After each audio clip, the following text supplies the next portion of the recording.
On this podcast, we talk about the books, both old and new, that are worth putting on your to-be-read list. I'll include the back cover synopsis, content warnings, as well as my pro and con list. To avoid any spoilers, head over to my Instagram at enjoylifewithme.angela. I'd love to hear your thoughts on these books. Let's jump in for the day.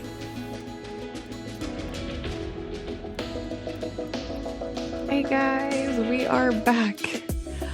It took significantly longer than I was planning on it, and I honestly can't promise that I will be super consistent yet, but I would love to get this going again. It was one of those, they promise 6 to 8 weeks, so I tell myself 12 weeks just in case something goes wrong, because everything always goes wrong with home projects. I didn't realize we were talking 12 months, not 12 weeks, but here we are. We're going to make the best of it. So I'm going to start this off with the children's books for the month, just because it's been so long since we've done one of those, and my daughter got really into an early chapters reader series, and I'd love to tell you guys about it.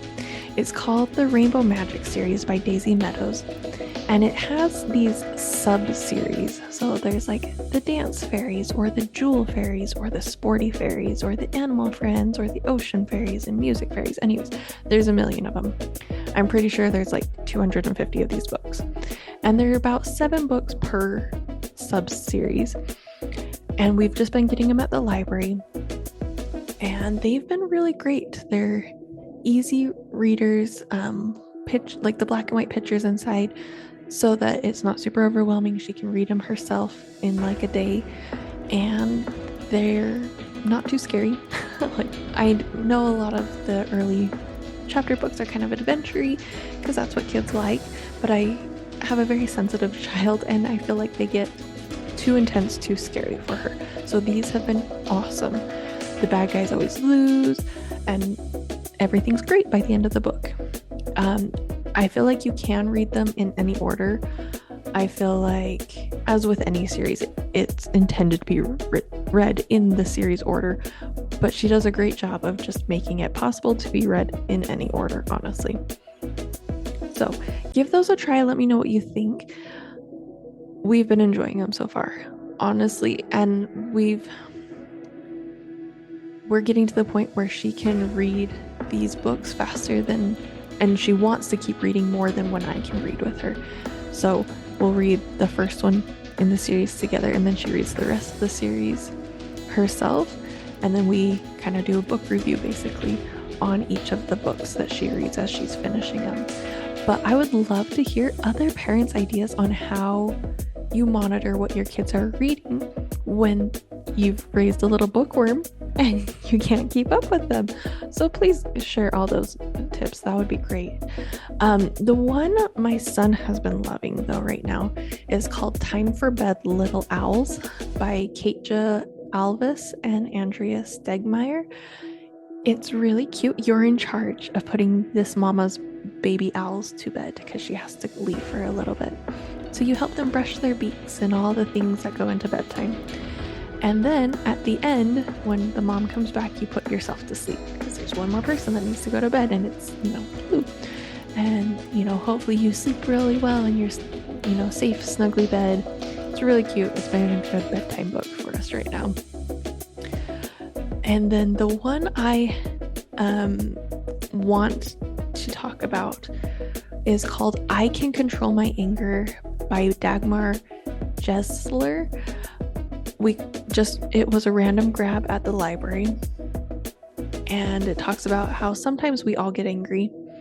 They want to rip something, they want to kick something, they want to yell at someone else, and it feels validating that sometimes that can feel scary to the person who's angry because you feel so out of control. And it says about it mentions that telling someone to calm down, basically, like don't be angry, has never helped, and it's not going to help. And it says the first thing you need to do is take a breath, but then go beat up a pillow, stomp the ground, draw your anger, and bury it in the garden. Like, it felt like there was actually solutions given to deal with the anger, because I feel like so many times I don't know if it's just like my generation wasn't taught emotional regulation, and so we don't know how to teach it, or if this is just a me problem. But the kids' books are always just saying, like, oh, take a breath, and then you feel better. And I've never had that happen. Usually it takes me a while to de-escalate. And so I felt like this was actually validating. To be like, oh, we all feel angry, and it's not a bad thing to be angry. You just need to do appropriate things with the anger. Because kicking, someone's block tower over when you're mad is not appropriate. But if you need to scream into a pillow and take a couple deep breaths, that's great. That's, finishing the stress cycle of whatever triggered it. So it just felt really validating. It felt real. It wasn't the pat on the head kind of deal with your anger books. And so I just really loved it. We've been working on that a lot this summer. I know it's not summer anymore, but it's been that long since I've talked to you guys. So that's what we're talking about is stuff from the summer, things we've been loving. There you go. Those are the 3 books that we've read a lot of this summer.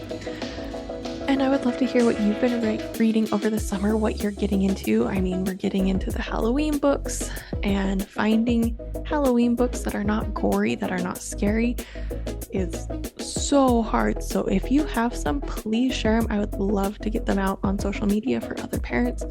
So jump over to my social medias. If you haven't already, give me a follow. It's enjoylifewithme.angela.